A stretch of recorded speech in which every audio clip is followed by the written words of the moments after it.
After the Second World War was established, the international system had given the world one basic assurance. Borders are decided by rules, not by force. Security comes from cooperation, not from threats. But today these principles are being trampled by Trump. For a long time, Trump, who has kept his eyes fixed on Greenland, in the name of political necessity, has now started casting his eyes towards Canada as well.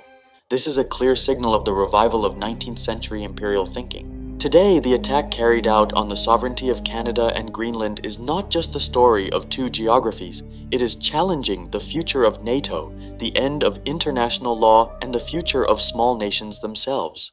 Viewers, come, in today's episode of this series, we will specially discuss how Donald Trump's strategy of capturing Canada after Greenland is pushing the world towards a dangerous turn. On the stage of global geopolitics right now, such a scene is being enacted, which has shaken the decades-old security equation of North America and Europe. American President Donald Trump, while maintaining his stubborn insistence to bring Greenland under American control from Denmark, has now also fixed his strategic gaze on another neighboring nation, Canada. After Canada's trade agreement with China and the decision to remove tariffs on Chinese electric vehicles, Trump's anger turned towards Canada. Trump, claiming that Canada's northern Arctic region is insecure due to Russian and Chinese infiltration, has presented it as a major threat to American security. Just like in Greenland, here too, he has made security sensitivity and lack of defense budget his main weapon and has started raising questions on Canada's sovereignty itself. Trump's ambition to establish monopoly control over the Arctic's vast natural resources and future trade routes has pushed Canada into an unprecedented diplomatic and strategic crisis. Strategic pressure on Canada by Trump. Geographically, Canada's Arctic coastline is the longest in the world, and Greenland is the world's largest island.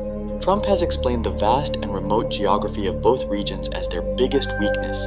In Canada's case, he has pointed to stinginess in defense spending and lack of military infrastructure as the main problem, while in the case of Greenland, he has even questioned Denmark's ownership, saying that just because a boat reached there 500 years ago does not make land someone's written documents are needed while issuing threats.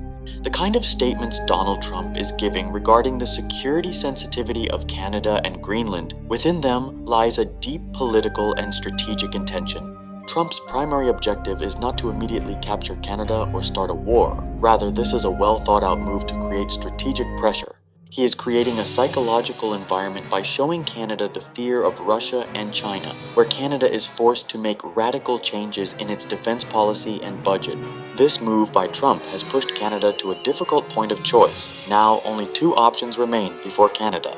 Either it must massively increase defense spending to meet American standards, or it must hand over the responsibility of protecting its economic zone to America and lose its autonomy.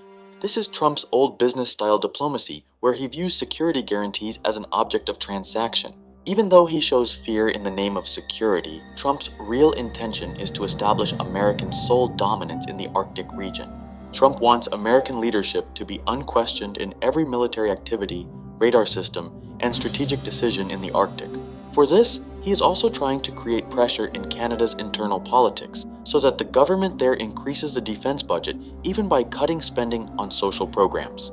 This pressure has pushed Canada's Prime Minister and Defense Ministry into a defensive position. On the other hand, this intention of Trump is also a continuation of his America First policy. He wants all American allies to bear the full cost of their own security.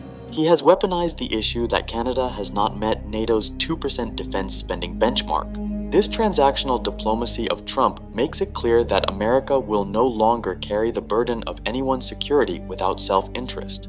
The warning given to Canada has also sent a tough message to other NATO members that America will no longer sit as a mere security guard. Trump is dreaming of a greater America, including economic zones. To ensure control over oil, gas, and mineral resources there, he wants to keep countries like Canada under his influence from now itself. Trump's real intention is to re-establish America's superpower status in the world order, where allies obey orders and opponents fear.